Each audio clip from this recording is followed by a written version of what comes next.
इसके बाद सियोंग को एक गाड़ी में लाया जाता है जहाँ पर और भी लोग थे, लेकिन फिर उन सारे लोगों को बेहोश कर दिया जाता है। और जब उन सब लोगों की आँख खुलती है तो वो खुद को एक फैसिलिटी में पाते हैं जहाँ टोटल 456 लोग थे और वो वहाँ पर एज अ प्लेयर थे, क्योंकि उन सबको एक यूनिफॉर्म भी पहनाया हुआ था। इस फैसिलिटी का होस्ट यानी लीडर एक आदमी था जो कि फ्रंट मैन था वहाँ पर, और वो सब पर नजर रख रहा था। अब यहाँ पर एक कॉमन चीज थी कि जितने भी लोगों को वहाँ पर लाया गया था उन सब ने कर्जे लिए हुए थे बहुत ज्यादा। सियोंग वहाँ पर प्लेयर नंबर 1 से मिलता है जो कि एक बूढ़ा आदमी था। उस बूढ़े आदमी को ब्रेन ट्यूमर था, यही वजह थी कि वो यहाँ पर आया था, क्योंकि उसकी लाइफ तो वैसे भी खत्म ही होने वाली थी। इसके बाद वहाँ पर दो प्लेयर्स जिनमें लड़की का नाम सैब्यूक और लड़के का नाम जेंग होता है, उनके बीच फाइट होती है। अब यहाँ पर सैब्यूक वही लड़की थी जो सियोंग के पैसे लेकर भाग गई थी, यानी उसी ने उसकी जेब काटी थी। सियोंग तो उसे देखते ही पहचान लेता है, इसीलिए वो अपने पैसे मांगने के लिए उसके पास जाता है। तभी वहाँ पर कुछ गार्ड्स आ जाते हैं जिन्होंने पिंक कलर का यूनिफॉर्म पहना था और उनके फेस अच्छी तरह से कवर्ड थे। गार्ड्स उन सभी प्लेयर्स को बताते हैं कि तुम्हें यहाँ पर टोटल 6 गेम्स खेलनी होंगी और जो इस गेम का विनर होगा उसे बहुत सारे पैसे मिलेंगे।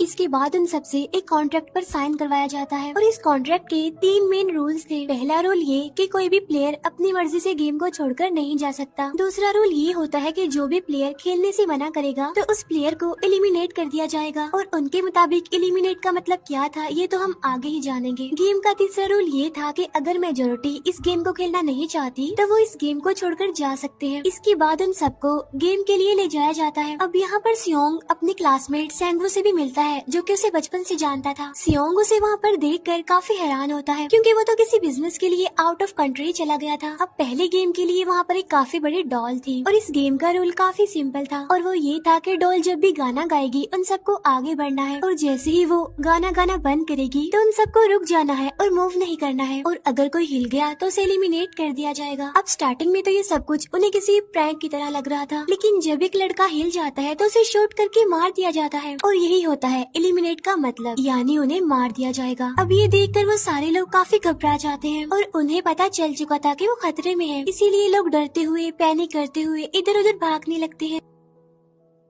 लेकिन अब क्योंकि गेम का रूल था इसीलिए जो भी हिलता है उसे मार दिया जाता है, और जितने भी सर्वाइवर होते हैं वो किसी न किसी तरह इस गेम को कंप्लीट कर ही लेते हैं। लेकिन जो लोग मर जाते हैं उनके डेड बॉडीज को वहाँ से ले जाया जाता है, और अब 456 प्लेयर्स में से सिर्फ 255 ही रह गए थे। अब क्योंकि वो सारे प्लेयर्स इतना ज्यादा डर जाते हैं कि अब कोई भी गेम खेलना नहीं चाहता था। लेकिन जैसा कि रूल नंबर 3 था कि अगर मेजोरिटी चाहे तो वो ये गेम स्किप कर सकती है, तो इसीलिए उनका लीडर यानी फ्रंटमैन वोटिंग करवाता है। लेकिन इससे पहले उन्हें प्राइज मनी दिखाई जाती है, यानी जो विनर को मिलेगी। लेकिन इन केस अगर कोई गेम को छोड़कर चला जाएगा तो ये सारे पैसे मरे हुए प्लेयर्स की